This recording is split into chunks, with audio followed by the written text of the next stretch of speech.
right, that was awesome. I wanted to try something new today, and that, you guys are amazing. Here's the deal.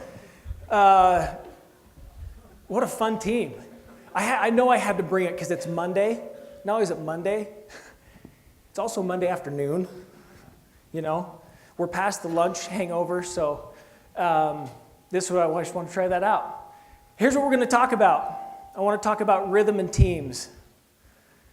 And I'm going to give you guys an opportunity to participate a little bit as well. We're also going to be talking about the 3 Ds, something that I'm incredibly passionate about. And it's not the dots, it's not the drums. We'll talk a little bit more about that. And then most importantly, taking action. Which trigger do I pull on this thing? I think we got it. I think this is the best way to say that I'm excited to be here. No, sorry, a lot of you guys probably are on Facebook. You're on. I can't wait till I get 93,000 likes anyway. So I told my kids, as Scott, thanks so much for that kind of introduction. I think I only deserve not less than 1% of how awesome Scott is. I told my kids that I was coming to BYU. They love BYU. So this was my birthday a little while ago, and these were the cards they made me because they know how much I like BYU, right? Happy birthday, not to Dad, but happy birthday BYU. You see that? And I love that. He is awesome. OSOM. My daughter's the best. But this is my favorite. So I told her, she brings this up to me. She's like, I know you're speaking at BYU tomorrow, and I want to make a little something for you. So let's party, BYU. Even though it looks like potty, I get it. You know, I wanted to make sure I said party. But it said, look, BYU with an exclamation point and a check mark. BYU is best. BYU is cool. BYU is good, and BYU is for it. The only thing that'd be better is if she was here giving the presentation. She's amazing. So she's right-handed. Yeah. So this, I had to show you some pictures. This is my little boy at the BYU game. This is my daughter, as I mentioned. She's the only girl. In fact, we were saying prayers the other day, and she goes, "Please bless that we can have another sister." She's so tough.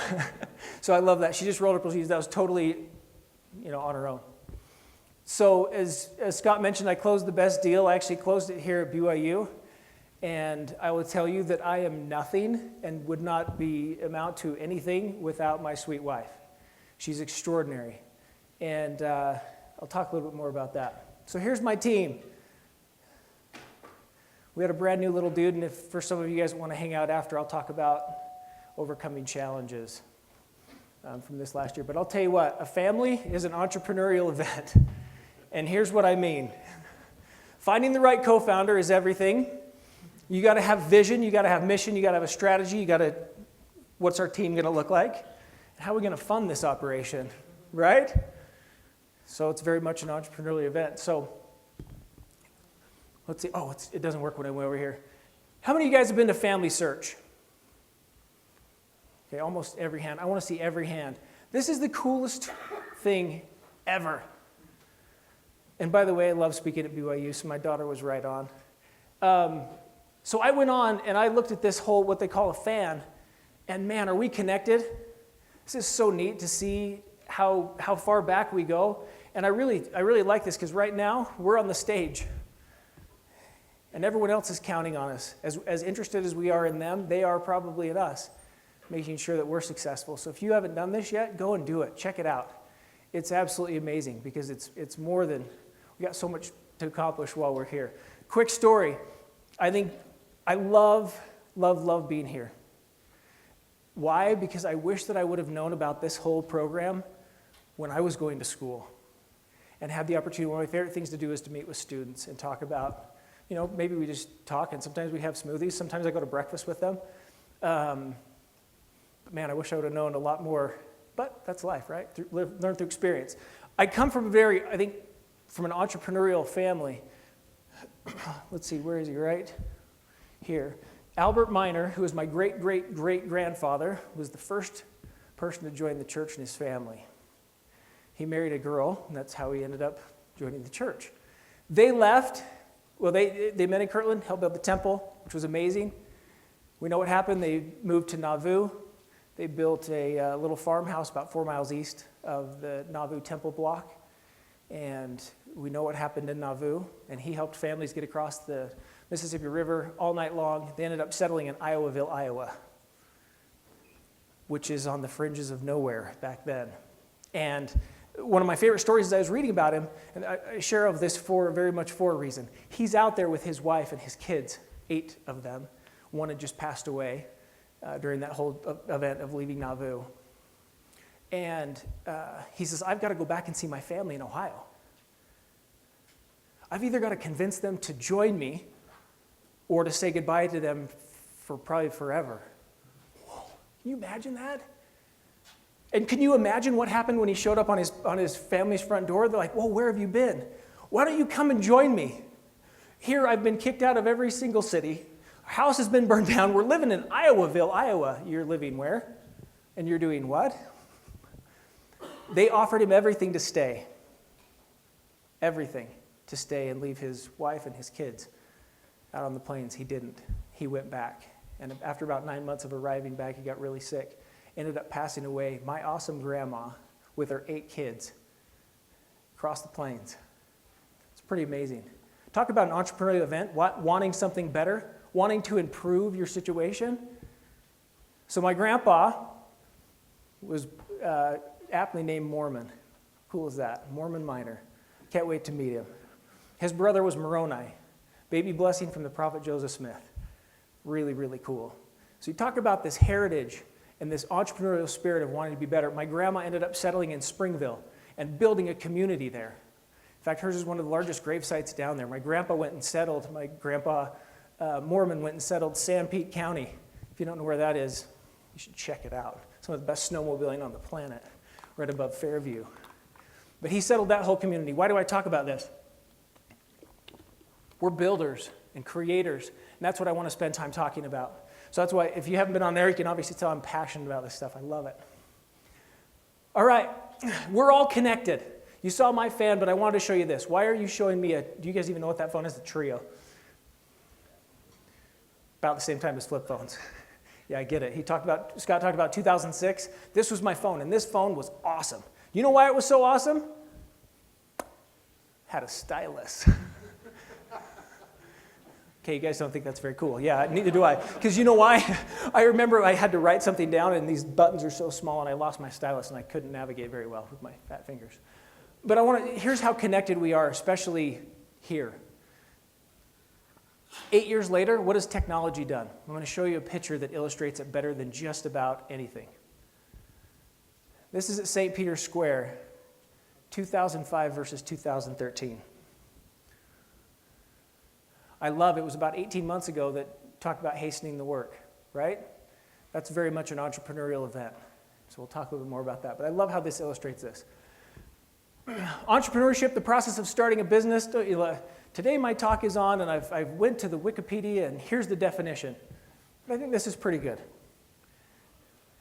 But I really like this.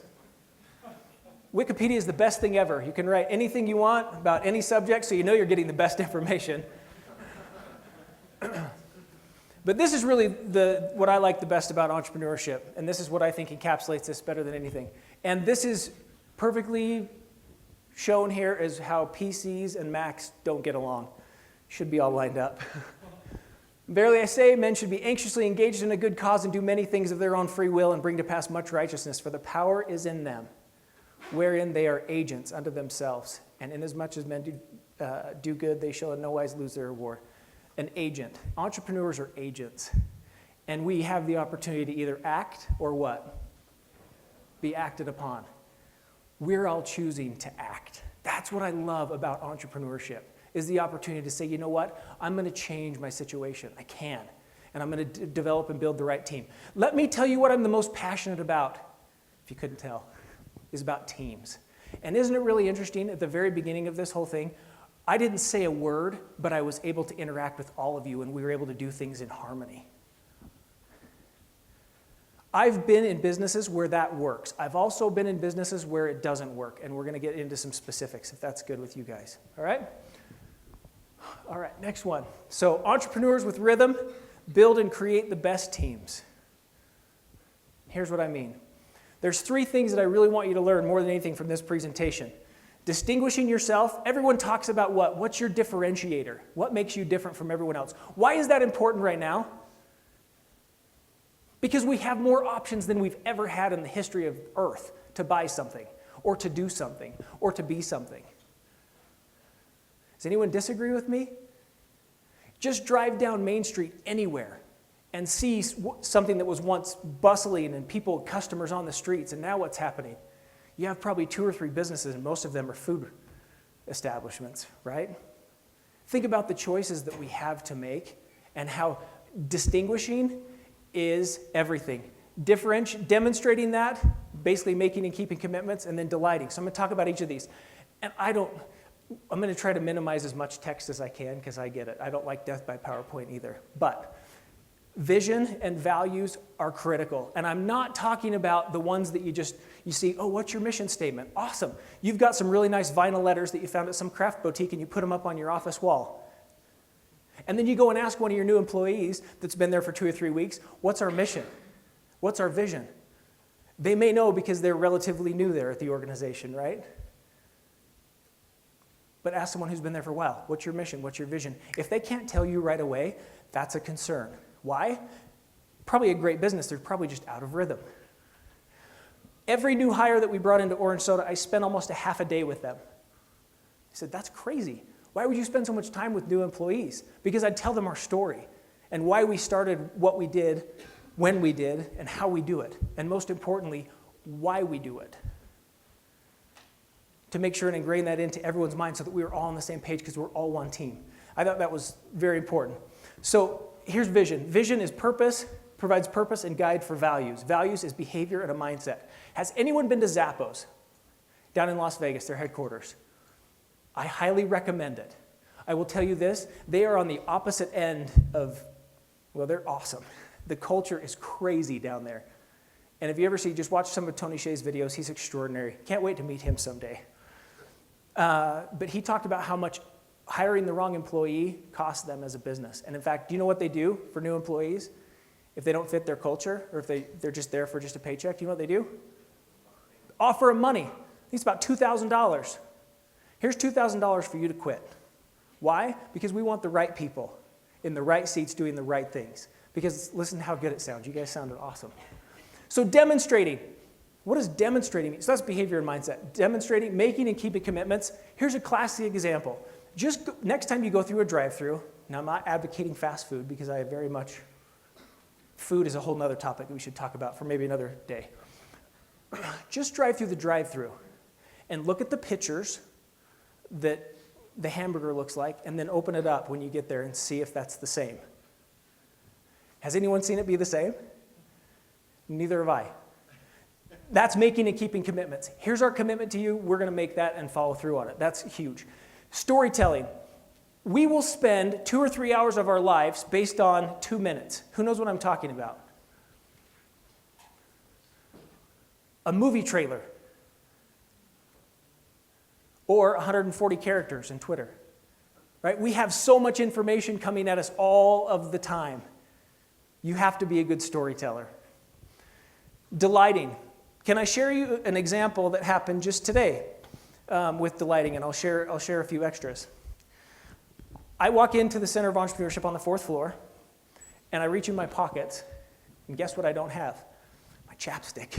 I'm like, oh man, I'm going to be speaking. So I go in and I meet with Scott for a minute, and I walk out, and Seth hands me a chapstick. I said, whoa, where did you find this? He says, I went down and bought it. Let me tell you what. That is game-changing stuff in business today because no one does it. One of my favorite, I'm a shoe fanatic, and I love Zappos, but Zappos isn't a shoe company, they're a service company. They made the front page of, I believe it was the Wall Street Journal. If anyone knows this story, just shoot your hand up. They, how many people have ordered from Zappos? Just curious. Good experience? Bad experience, so-so. Good experience, thumbs up. I like that. So this customer calls in, hey, I need to return a pair of shoes. Okay, that's pretty standard. I said, was there something wrong with the shoes? Was there a problem? No, there was no problem. The person that I bought them for actually passed away. Whoa. So the customer service rep said, yeah, no problem. In fact, you can just leave them out on the door. We'll have someone come by and pick them up, which is great, right? So you don't have to go and drive them. That's great. In today's standards, great customer service, right? So this person leaves. This customer leaves and drives away. She's coming back around the corner, and he guesses what she sees pulling out of her driveway. Not the mail guy, but flower truck. Made the front page of the Wall Street Journal. That probably cost a lot. Flowers probably cost $100. But it's more than that. It's more. It's about delighting. And I want to share some specific examples. Because people talk about all of this. Oh, build the right culture, and you've got all this right stuff, and demonstrate these values, and distinguish, and really delight customers. I've been a part of it, and I've seen it firsthand, and I want to share some specific examples. Is that all right with everybody? Fantastic. So we talk about delighting people. Relationships are everything. Relationships are number one. Just as Scott mentioned. We can talk about that a little more as well. And everything's built on trust. I wish that I had a time machine. Doesn't everybody? Back to the Future is one of my favorite movies of all time. I'd love to go back and see my parents, too, when they were in high school. But I want to take you back in time a little bit and talk about some specific teams that I've seen that work really, really well and that had a lot of fun together and accomplished extraordinary results. This was a newspaper ad. Probably a lot of you guys haven't seen that because I just picked up the newspaper for the first time in probably 3 years because I think they're delivering them for free now. I'm like, how does this work? Just go online. Sir Ernest Shackleton, one of my favorite leaders and examples I've ever read about in terms of leadership. The year was about 1910. He wants to be the first to go to the Antarctic and to go to the pole. But he gets beat. And so he says, we're going to develop and create the very first team to go cross Antarctic. This is 1914. They're not running Gore-Tex or anything, right? I don't even know what they're wearing. So here was his ad. And for all of you online marketers out there, this is one of the best paid search ads I've ever seen written for pay-per-click or for your AdWords. Why? Because look at the title. Who's wanted? Men wanted. Here's the title, and here's the description. For hazardous journey, small wages, bitter cold, long months of complete darkness, constant danger, safe return doubtful, honor and recognition in case of success. And there's your click-through URL, which actually happened to be his house. You know how many people he had show up down the street? Almost 800 people came and applied for 26 spots to go with him. This is the coolest story on leadership, too. So he chooses these 26. After he gets some funding falls through. This is an entrepreneurial and leadership story like nothing else. The book is called Endurance by Alfred Lansing, if you want to read it. Fantastic. This is one of those, well, it's like a movie trailer. I read the book, and then I went and saw the movie, and I'm like, this movie was such a letdown. The book is so much better. And I always wondered, what are you talking about, dude? The book took you 7 weeks to read, and the movie is 3 hours. But now I got it with this book. I literally couldn't put it down. Here's the deal. He leaves, gets all of his funding, goes down. They dock in Buenos Aires, Argentina, and they get all of their supplies because their next stop is a place called South Georgia Island, which is the whaler station.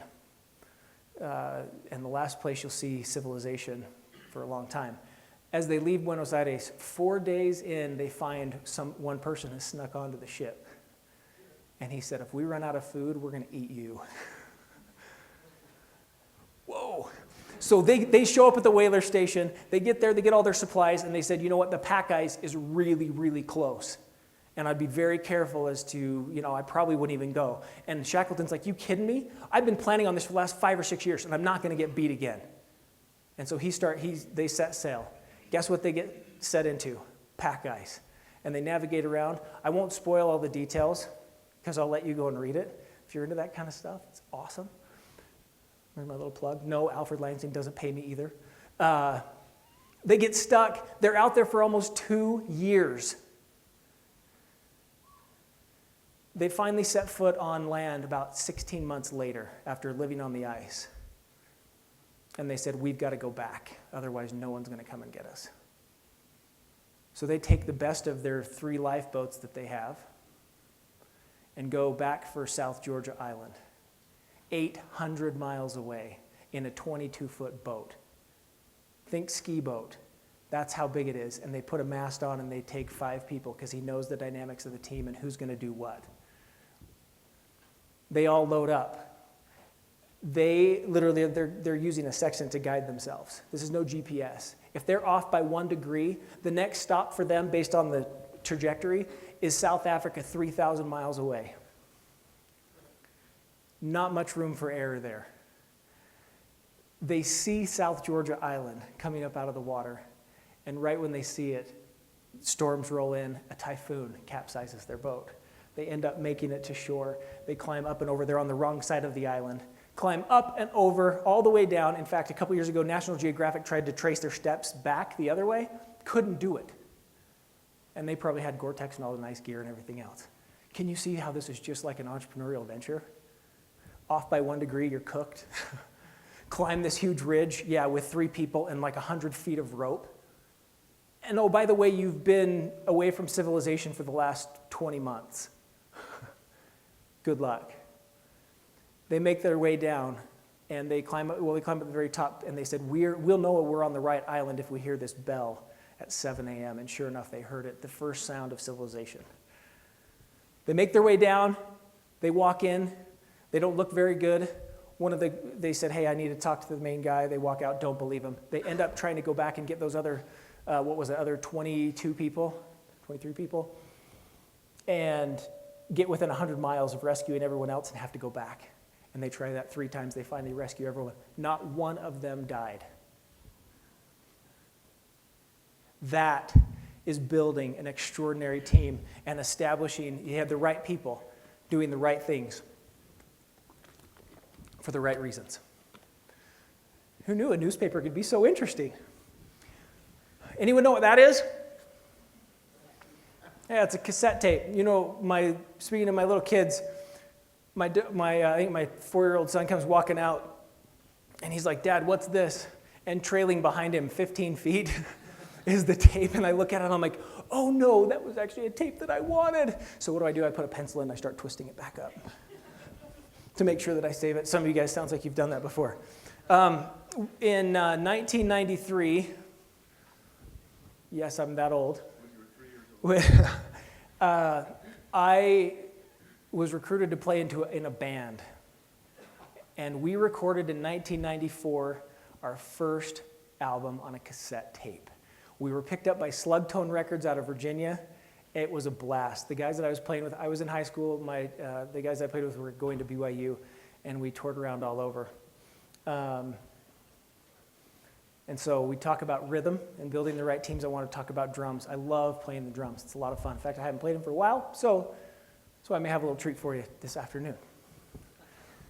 As we talk about rhythm, finding the right team is everything. So this was our band, Tapestry Drive.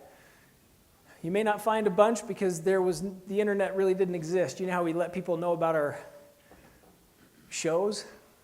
Flyers. We wouldn't put them all over the place. And many of you were probably, born around this time. In 1993, we opened for a band called the Skeletones, which toured with the Mighty Mighty Bosstones up in Salt Lake. That was a lot of fun. We saw the flyer come down because we had to distribute it down here in Utah County. And we're like, the Skeletones? We're like, what Salt Lake band is ripping off the Skeletones? And we show up, and it's the actual Skeletones. That was a ton of fun. Then in 1994, No Doubt was coming through. Gwen Stefani, and they played at the Meridian School, which no longer exists anymore. But we opened for them, and that was a riot. And things started to go really well for this band. And about the time I was getting ready to go on a mission. And I said, I'm going to go on a mission. And they went and they toured around and did a bunch of cool stuff. But anyway, that was fun. So here's a team that you have to have each person to make it sound good. Not only do you have to have each person playing the right instrument, but you also have to have them playing what? The right notes at the right time. So there's a ton of practice and orchestration that goes into sounding really good and really tight. Anyone read Outliers? Book by Malcolm Gladwell? Remember what he talks about why the Beatles were so good? Because they got to 10,000 hours playing all the time. Same principle, just with music. This is really cool because it shows how we're connected, and it also shows the power that we all have at our fingertips with social media. This was from the U.S. Department of Defense. Here was their goal, to use social media to identify the GPS coordinates for all 10 balloons suspended at a fixed location across the country. The first team to do this would win $40,000. 10 balloons, 4,000 teams entered, winning time. Anyone know? Anyone seen this before? Great. Guesses on winning times. So these are individual balloons in locations across the United States. How long do you think it took them to get the exact GPS coordinates of where these balloons were tied? 3 days. 3 days? It's a good guess. And that would be, frankly, pretty extraordinary, right? 3 days to find all of these? 5 minutes? It's pretty aggressive. 8 minutes? Wow, you guys, this is unbelievable. 8 balloons in, no, 10 red balloons all over the country. Let me show you. 8 hours, 52 minutes. How did they do it? This is important too as you're constructing a team. Look at what these guys did. Using social networks and incentives. The team promised $2,000, relationships and incentives. The team promised $2,000 to the first person who submitted the correct coordinates for a single balloon, and $1,000 to the person who invited that person to challenge, $500, so on and so on. You ready to see it? Let's see if we can play this here. So you can see the time up there, the very top, and what will happen is they're starting to make connections with all of the balloons as they start to show up. So there's communication starting.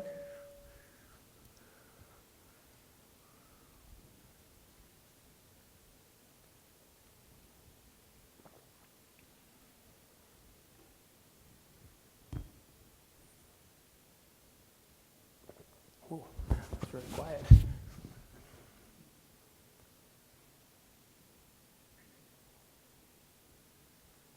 Not a lot going on in North or South Dakota. I think they're still getting those free CD-ROMs to set up the internet. No, I'm just kidding. There they are. 8 hours. It's extraordinary. I think about that within the context of the story that I told about my awesome grandfather, who it took months for him to travel just from Iowa to Ohio. Great team. So they say timing is everything, right? But I'm going to say this, remove the I's, and I'm going to say team is everything, and I'm going to share some specific examples. So in 1999, I am working with my brother-in-law at how are we doing on time? Okay, make sure. Sorry, you're going to miss the drum session. Good luck. Hope I didn't offend him. My aha moment, 99.com was just getting huge. Everyone was so excited about it. I started this company, anyways, worked with my brother-in-law doing real estate. Interest rates went up. 12 mortgage companies I was working with all went out of business. They all closed their doors. I'm like, oh, this is awesome. I need to find out more about this internet thing. This was what I call my apprenticeship at AHA. So I started, I was so excited to learn all things about the internet and how cool this was and why the banner ads show up. And 45 days later, after I'd started, they pulled everyone together in a big group and they said, hey, guess what? We're out of money. That's what you don't want to hear. So we all go home, wrap up some stuff. I just closed an interesting deal the day before. I go home, and I end up coming back a couple days later. Well, when I came back, I saw 5 or 6 other people that were there too. And I said, what are you guys doing here? And they said, what are you doing here? So we got in this kind of debate. Guess what happened? More people started coming back. And we worked for free. We secured more funding, but we brought the company back to life. And then we sold it. And then we broke up. And then we ended up selling it again and going public. Through that whole experience, I had the opportunity to work with some of the most extraordinary human beings I've ever been involved with in business. People talk about a great culture. They say, oh my gosh, you got to come check out our office. It's got a break room. It's got a ping pong table. It's so awesome. Yeah, we had all of those things. But you know what a really good corporate culture is? I've summed it into these 3 things. How many of you guys ski? Yes, I'm so excited for ski season. My 5-year-old, every time it snows on temp, so in June, he was pulling out his ski stuff. He's like, Dad, I'm so excited to go skiing. But what we do is we go down anytime, the best are what? Powder days. We can stop at the very bottom and look at what we've accomplished, or our tracks. So here it is. That's the little acronym I'll give you. Here's how and what you build a winning culture with. Number 1 is trust. Trust is everything. Think about it. When is the last time you felt trusted? And how do you feel? When did you feel not trusted? And then what happens? All of a sudden you get these goofy thoughts. Like, I don't know he's thinking about me. And that creates goofy behavior, right? And then all of a sudden it just starts to spiral down. But think about it, when you're trusted, you're vulnerable. And you say, you know what, you guys, I might not have the best idea. People say, oh yeah, people talk about this all the time, Derek, about having high trust in companies. And people saying, oh yeah, feel vulnerable and walk into the CEO and say, I don't know what I'm doing. Okay, why do we not do that? Because of fear, because we're like, I don't want to say this. Guess what? I did it multiple times at this office. I'd walk in, I'm like, I'm stuck. He'd say, let's figure it out. No, it really happened, you guys. It was extraordinary. Trust. Results are everything, the R. So trust, results. You have right here, no margin, no mission. Everything is about results. 3A, accountability. We were all accountable. Everyone had a specific job and duty to do. Think about the previous examples that I shared. One time, we had a gig, and I decided to stand up and try to play the bass. Yeah, it was a disaster. And he didn't drum as well as I did either, I'll say. But see, everyone has a role, and when you go into a company and you're not sure about what roles or where you're supposed to be, what happens? Goofy behavior, right? C, communication. Constant communication is so critical, especially now. Making sure that you're over-communicating. K is kindness. There was more kindness showed to me and my family than ever before. And then finally, the last one is service. We had the greatest chance to go out and serve, help. So anyway, that was fun. Trust your team, that's what I just talked about. At OrangeSoda, we created these basically these were our values. We said the internet is awesome. Here's refreshing service. Soda's thicker than water. Own it. Be the expert. Remember the ping pong. These are all things that are very important to us. I'll give you just one little sample here. Even as we grow, we remember that it all started with a few well-meaning folks, a bottle of soda, and an idea. So while we're dead serious about search engine marketing for everything else, there's ping pong and Superman and action figures and posters and Halloween and lava lamps and egg cookers. So we had fun putting this together. So what's the big D? Here's a quick little recap. Number one, distinguish or differentiate. We talked a little bit about that earlier on. This is critical. Number two, demonstrate that.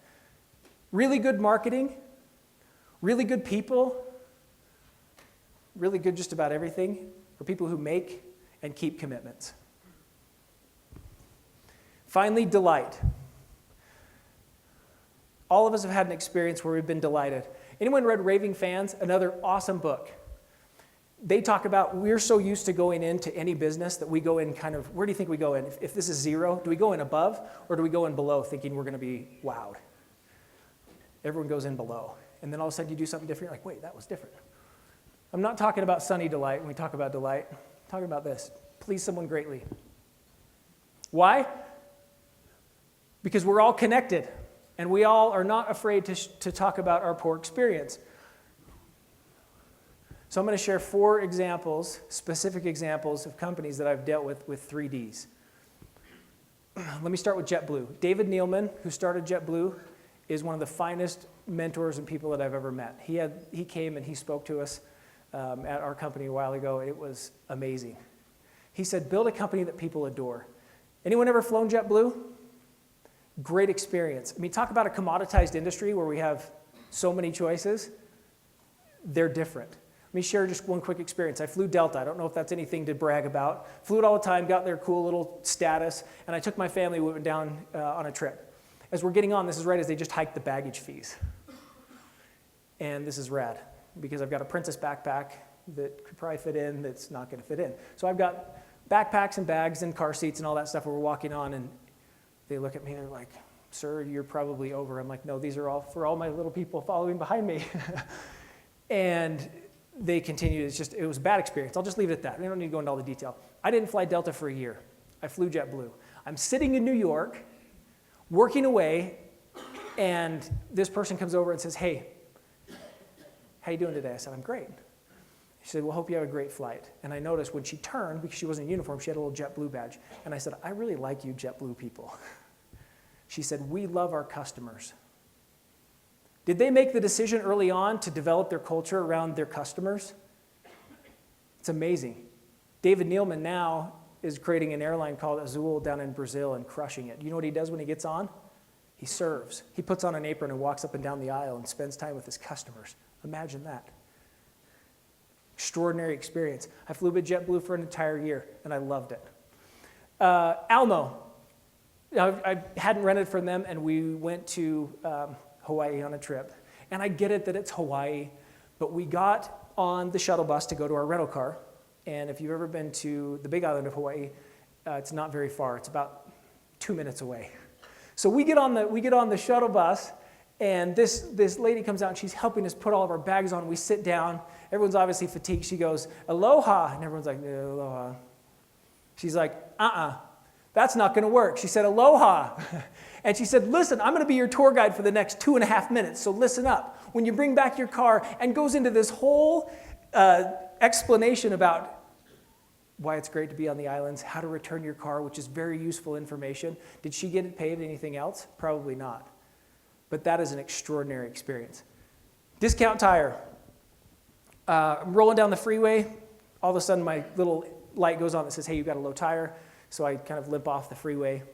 My tires have been doing that for the last little while. So I pull in. It's 6:02. They've just closed at 6. I said, "I need some new." He pulled it off. He's like, "You're going to need a new tire. This tire's shredded." And he says, "We don't have your tires here." He says, "Hang on." They open the garage back up, pull my car in, take the tire off, put on my spare, say, "Come back at 8:30 in the morning. We'll have your tires here for you." What? It doesn't happen. That's what I'm saying. If we can learn to differentiate and delight and distinguish ourselves, no matter what we do, there will be opportunities for that. Because guess what? We're all connected and we can share that. Finally, this is a little note that I received when I stayed at the Marriott. How long did that take? I don't know. But let me tell you what, I posted it on my social media. And Marriott said, "Hey, thanks so much for your stay." By someone doing what? Taking maybe 30 seconds to handwrite a note. Said, "Hope your stay was great." It's different. And in a world where everything is so commoditized, we have to stand out. Great example. So here's my final charge to you guys. Go make something happen. Hopefully you've learned 1 or 2 things that will be helpful. Now I need some people. Who wants to, I need 5 volunteers. Okay, come on down. Blue shirt, right up there at the top in the BYU hoodie. Yeah, very back row. Hat on backwards. I love it. Yeah, man, gray shirt. Thanks for coming down. All right. There you go. Set that over there.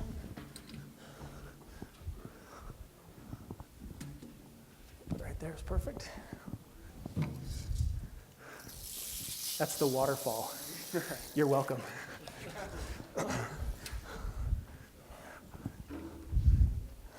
Let's switch the snare in that little.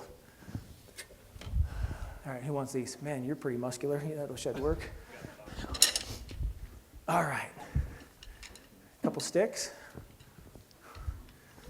That's kind of sneaky. Let's put that right there. Perfect. All right. Make sure we got enough here. And you got your hands. Here you go. In fact, we're going to do this. All right, ready? You're going to count us down. We're going to just go like this. Hit those sticks. Not bad, right? Okay. Keep going. No, keep going. I'm going to keep going. I just want you. We're going to come back to you. Okay, ready? Right here. You go like this. Okay.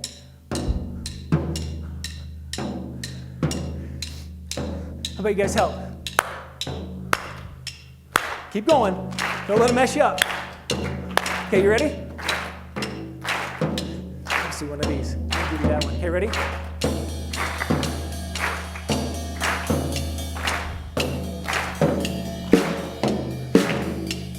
Start shaking.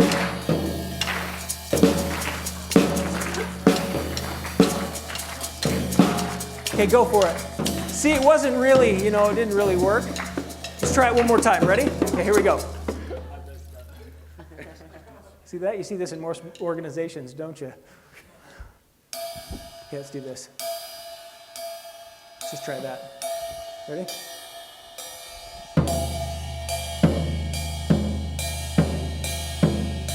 Got it? Okay. Go for it. Whatever you want to do.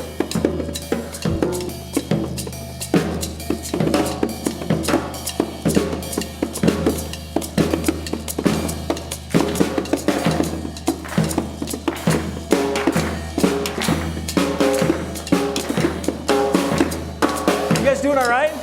Yeah. Okay, let's have fun. Go crazy. Do whatever you want to do.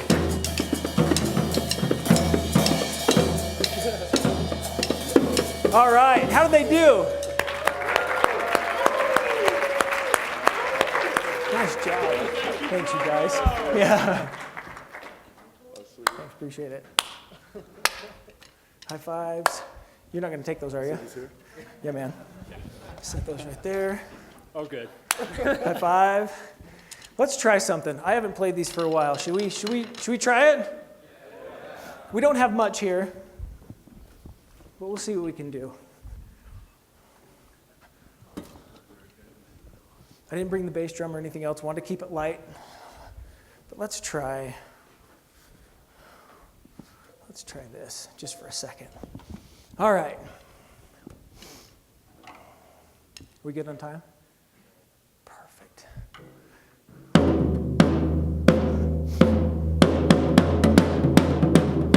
Usually I got my bass drum going right here, see that? So my foot will be going, all right? You want to see something cool about that? Is this too? It's probably way too loud. Okay, here we go. This is all I'm doing. You just add accents.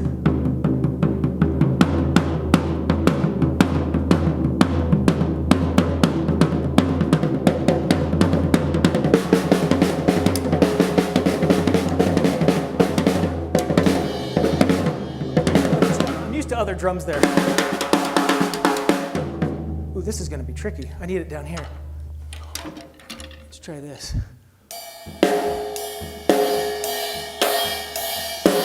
That's too tricky.